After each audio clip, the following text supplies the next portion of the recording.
అటువంటి కృష్ణయ్య గారు లాంటి వాళ్ళు కొన్ని వేల మంది బాధితులు ఈ చట్టం ద్వారా నాటి చట్టం ద్వారా ప్రత్యక్షంగా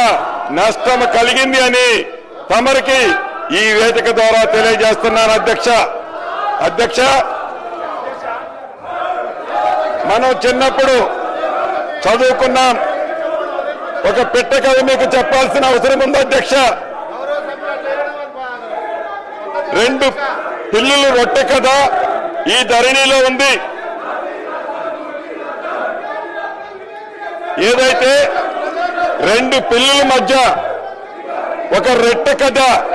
గ్రామీణ ప్రాంతాల్లో కథలుగా చెప్పుకుంటారు అధ్యక్ష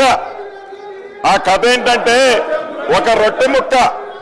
రెండు రొట్టె ముక్కలు ఉంటాయి అధ్యక్ష ఆ రొట్టె ముక్కలో ఒక పిల్లి ఆ సైజ్ ఎక్కువ ఉందని ఇంకొక పిల్లి ఈ సైజ్ ఎక్కువ ఉందని కోతి పంచాయతీ చేస్తుంది అధ్యక్ష చివరికి రెండు పిల్లుల్ని కాదని ఆ రెండు రొట్టె ముక్కలని ఆ కథలో కోతి తిన్నట్లే ఈ ధరణి కాన్సెప్ట్ ని పెట్టి తెలంగాణ రాష్ట్రంలో ఉండే దళిత గిరిజన మైనారిటీ బీసీల వేలాది ఎకరాల భూములని ఆనాటి పెద్దలు కోతి సామెతలాగానే తన్నుకుపోయారు అధ్యక్ష ఈ ధరణిని పెట్టి అదే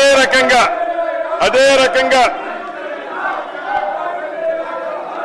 ఇటు రాష్ట్రంలో అటు దేశంలో 2014 ముందు కాంగ్రెస్ ప్రభుత్వం తీసుకొచ్చిన రెవెన్యూ చట్టాలు సంస్కరణలు